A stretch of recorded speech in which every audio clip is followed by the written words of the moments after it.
ครับ and welcome to ลิต้ากรนะครับดูจากวิวข้างหลังผมก็คงไม่ต้องบอกแล้วนะครับเราอยู่กันที่ไหนซิดนีย์ออสเตรเลียดินแดนดาวอันเดอร์นั่นเองนะครับก็สำหรับวอล์กนี้แน่นอนนะครับก็เราก็จะมาพาเที่ยวซิดนีย์นะครับหลายๆคนเวลาแพลนฮอลิเดย์อาจจะไม่ได้นึกถึงออสเตรเลีย as a destination นะแต่จริงๆแล้วเป็นอีกหนึ่ง destination ที่น่าสนใจมากๆเพราะบินจากกรุงเทพก็ประมาณ9ชั่วโมงนะนอกจากนั้นเนี่ยออสเตรเลียเนี่ยเป็นที่ที่ค่อนข้าง kids friendly นะครับมีกิจกรรมสำหรับเด็กมากมายเป็นที่ที่ค่อนข้างปลอดภัยด้วยกลางคืนเดินไปไหนมาไหนก็ค่อนข้างสบายใจนะครับก็สำหรับ EP นี้นะครับเราจะมี10สถานที่ที่เราอยากจะมาแนะนำไม่ว่าจะเป็นที่เที่ยวที่กินหรือว่าที่น่าสนใจนะครับ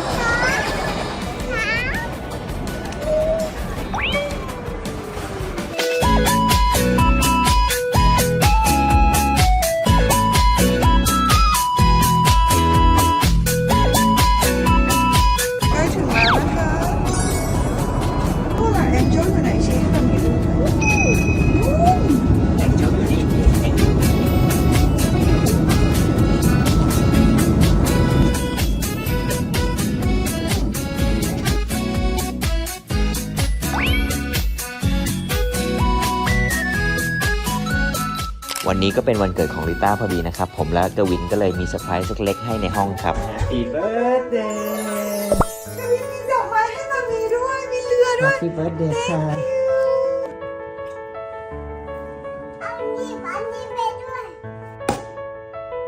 ว้าว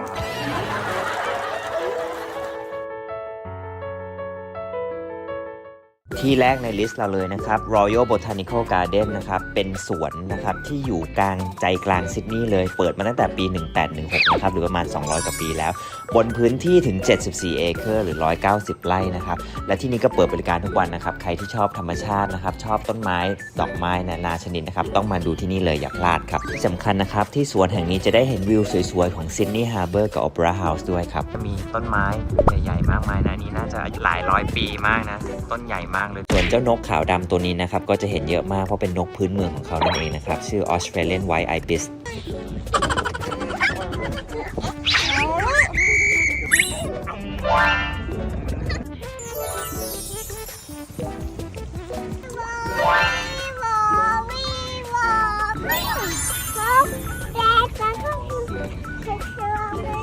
สต็อปที่2ก็คือสวนสนุกลูน่าพาร์คนะครับเป็นสวนสนุกที่อยู่ใจกลางซิดนีย์เลยโดยอยู่ทางตอนเหนือของซิดนีย์ฮาร์เบอร์นะครับมันจะไม่ใหญ่มากนะครับก็จะมีเครื่องเล่นประมาณหนึ่งนะครับแต่สำหรับเด็กเล็กก็จะมีเครื่องเล่นน้อยนิดนึงนะครับผู้ปกครองที่ลูกอายุน้อยๆอย่างเราก็อาจจะเล่นได้ประมาณไม่เยอะนะครับ 4-5 อย่างอะไรเงี้ยครับแต่ก็ข้อดีก็คือว่า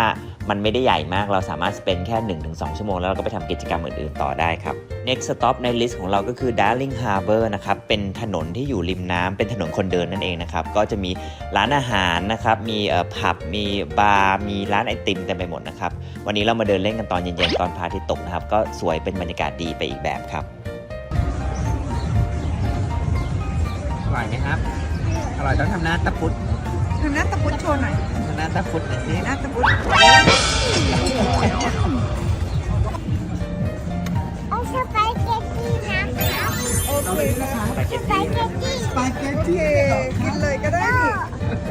The Ground of Alexandria ก็เป็นร้านอาหารอีกอันนึงที่อยากแนะนำเลยนะครับก็คือเป็นร้าน casual dining ที่เปิดทั้งวันนะครับคือเปิดตั้งแต่ 7:30 เลยนะครับแต่เนื่องจากร้านนี้ไม่รับจองนะครับเพราะฉะนั้นแนะนำว่าถ้ามาเช้าหน่อยก็คุณอาจจะไม่ต้องรอนานนะครับร้านนี้กิมมิคจุดขายเขาก็คือว่าเขาจะตกแต่งทางเข้าเนี่ยเป็นอะไรที่แบบว่าเป็นสวยงามมากนะครับตอนที่เรามาเนี่ยเป็นธีมใหม่ซึ่งเขาเพิ่งเปลี่ยนเลยก็คือเป็นธีม gingerbread lane นะครับสำหรับรับคริสต์มาสนั่นเองที่ไหนซ่อมอันใหญ่ไปไหมครับเขาฝากเองเลยอ้ามเลยครับเขาฝากให้มามีดูหน่อย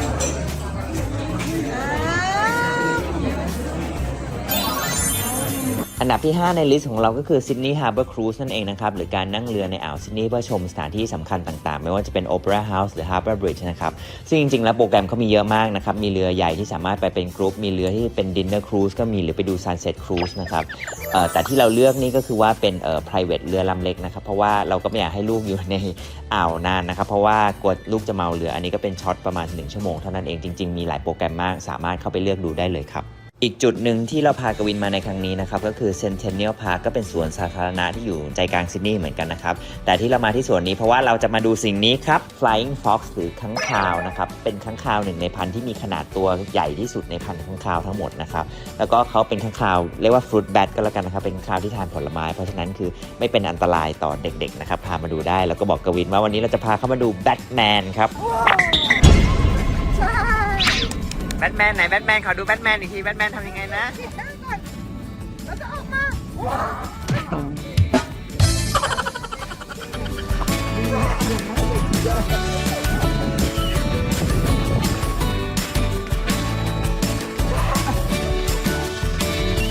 ที่ที่ 7 ในลิสต์ของเรานะครับเรียกว่าถ้าไม่มาที่นี่คือมาไม่ถึงซิดนีย์นะครับก็คือหาดบอนไดบีชนั่นเองนะครับก็เป็นหาดที่ดังมากๆของที่นี่นะครับเหตุผลที่ดังเพราะว่าคือชายหาดเขาก็จะยาวมากนะครับทำให้มีคลื่นที่ค่อนข้างสูงนะครับก็จะเป็นที่ที่นักเซิร์ฟทั้งหลายนะครับเขาจะชอบกันมากเลยนะครับนอกจากที่นี่นะครับนอกจากมีเวฟให้มาเล่นกีฬาทางน้ำต่างๆแล้วนะครับหรือมาอาบแดดแล้วก็จะมีร้านอาหารมีบาร์ต่างๆให้มาเดินเล่นได้นะครับก็เป็นอีกหนึ่งกิจกรรมที่เราแนะนำครับ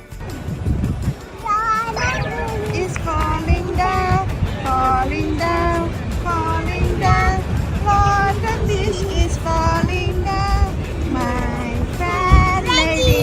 ทำไมคุณร้องเพลงเก่งจังเลย ตอนนี้นะครับเราอยู่ที่ชื่อ Featherdale Wildlife Park นะครับก็ประมาณ 40 นาทีจากซิดนีย์นะครับแล้วก็ที่พิเศษที่นี่คือจะเป็น reserve ที่สามารถให้เด็กๆอย่างเด็กคนนี้นะฮะใกล้ชิดกับสัตว์ได้มากนะครับสามารถป้อนอาหารแคนการูได้เลยนะครับ กวินพร้อมไหมครับ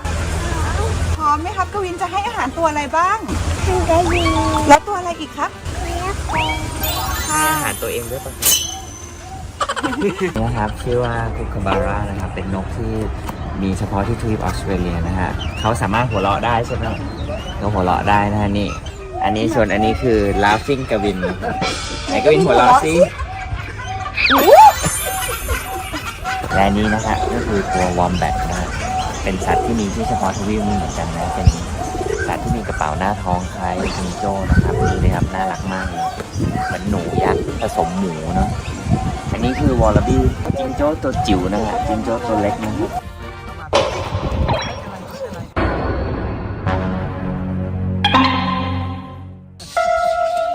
นี่นะคะเป็นเหตุการณ์ที่อยู่ๆตัวใหญ่ก็กระโดดเข้ามานะคะ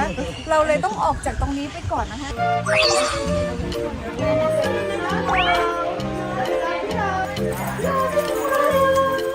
เด็กต้องตักชูโชว์แบบนี้หน่อยต้องตักชูโชว์แบบนี้หน่อย One more, guys. ต้องตัก One ชู more.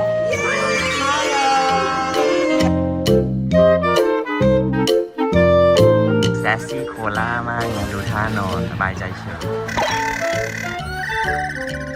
เป็นคัสวารีนะครับ ได้ครับได้ครับได้ เป็นนกเนทีฟของที่นี่นะ แล้วก็มีญาติกับไดโนเสาร์นะเป็นนกที่อยู่มานานมาก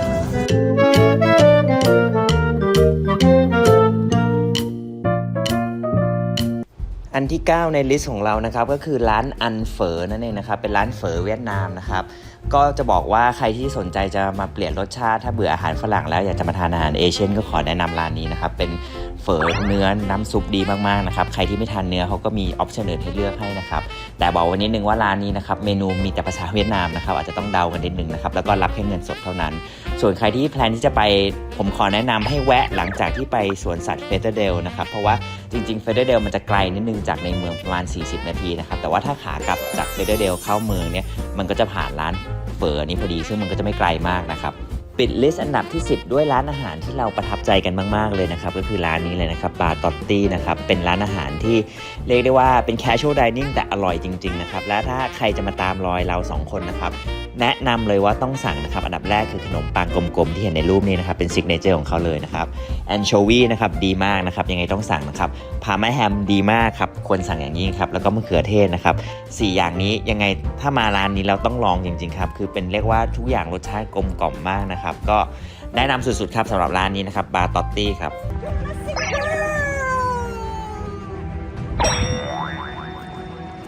อันต่อไปไม่ได้อยู่ในลิสต์ท็อป 10 ของเรานะครับแต่อยากจะพูดถึงมากๆเลยนะครับก็คือ Jurassic World Exhibition นะครับใครที่ชอบไดโนเสาร์แบบผมนี่พลาดไม่ได้เลยนะครับเหตุผลที่เราไม่ได้เอาลิสต์อันนี้เข้าไปอยู่ในท็อป 10 ของเราเพราะว่าจริงๆอันนี้เป็นแค่ temporary exhibition นะครับเขาไม่มีตลอดนะครับมีถึงวันที่ 18 กุมภาพันธ์ 2024 เท่านั้นนะครับใครที่มาซิดนีย์ก่อน 18 กุมภาพันธ์ 2024 ก็อยากจะแนะนำจริงๆเพราะอันนี้ที่เรียกว่าทำดีมากๆเลยนะครับเป็น exhibition ที่ล้อมาจากหนัง Jurassic World นั่นเองนะครับก็จะมีไดโนเสาร์เต็มไปหมดนะครับมีทั้งเซ็นเตอร์ที่ในการเพาะพันธุ์ไดโนเสาร์มีทั้งตัวไดโนเสาร์แล้วก็มีแบบว่าซีนต่างๆที่สนุกสนานมากมายผมไม่อยากเล่ามากนะครับเดี๋ยวสปอยนะครับแต่ก็เรียกว่าไดโนเสาร์ตัวเด็ดๆคืออยู่ครบหมดเลยใครที่มาก็อยากให้ไปดูจริงๆครับ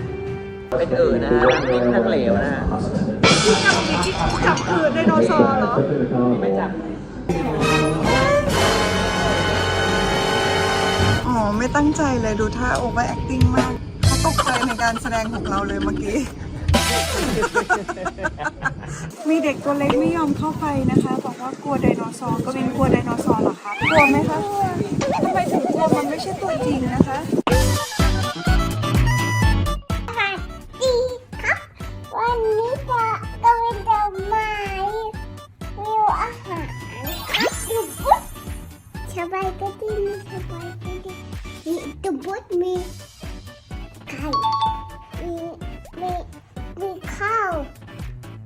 มีจานมีดูบุ๊ดวันนี้นะ